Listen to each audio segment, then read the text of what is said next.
एक बार की बात है, एक व्यक्ति गौतम बुद्ध के पास आता है और उनसे पूछता है कि हमें अपने जीवन में अपने हुनर पर, अपनी काबिलियत पर घमंड करना चाहिए या नहीं करना चाहिए।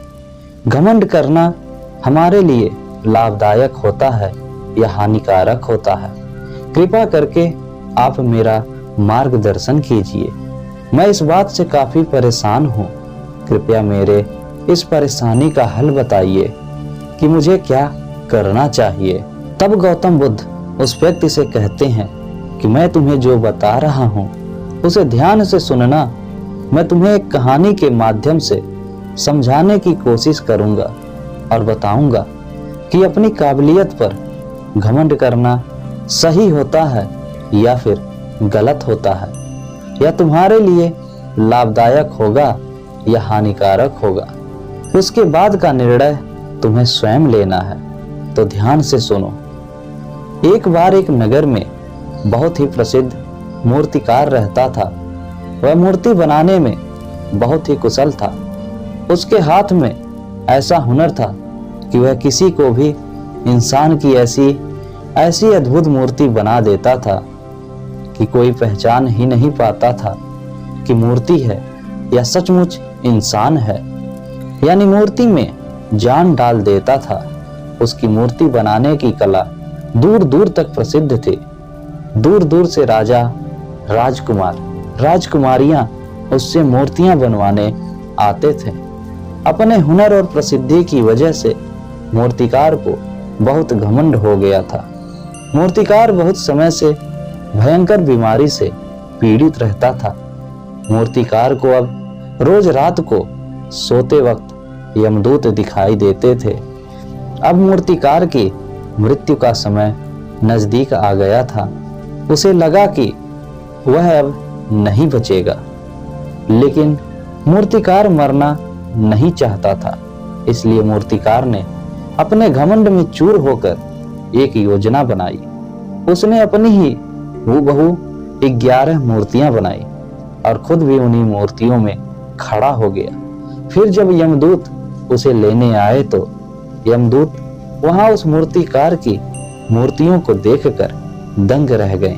वह सोच में पड़ गए कि इनमें से असली मूर्तिकार कौन है। लेकिन यमदूत भी उस मूर्तिकार के घमंड से वाकिफ था।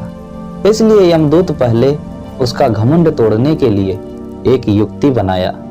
यमदूत वहां खड़ा होकर जोर से बोला कि ये मूर्तियां तो वाकई असली हैं और जीती जागती दिखाई दे रही हैं, लेकिन इन मूर्तियों में एक कमी रह गई है जो वो मूर्तिकार ठीक ठीक से नहीं कर पाया है।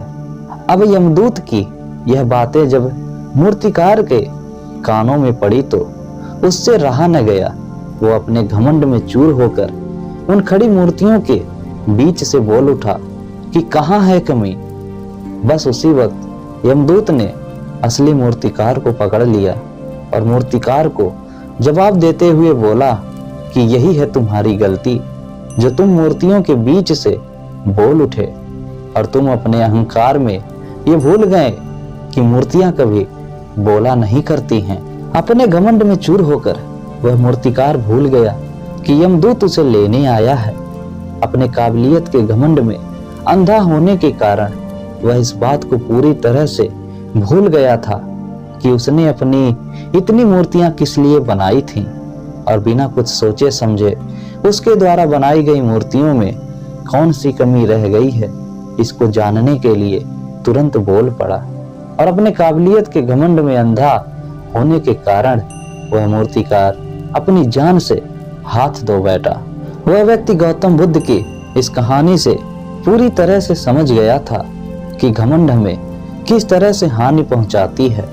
यदि वह अपनी घमंड में चूर होकर सब कुछ भूल जाएंगे और अपने आगे किसी को भी कुछ नहीं समझेंगे, किसी के काबिलियत को नहीं समझेंगे और सिर्फ अपने आप में ही अपना जीवन यापन करने की चेष्टा करेंगे, तो यह हमारे लिए सिर्फ हानिकारक ही होगा, किसी प्रकार से लाभदायक नहीं होगा।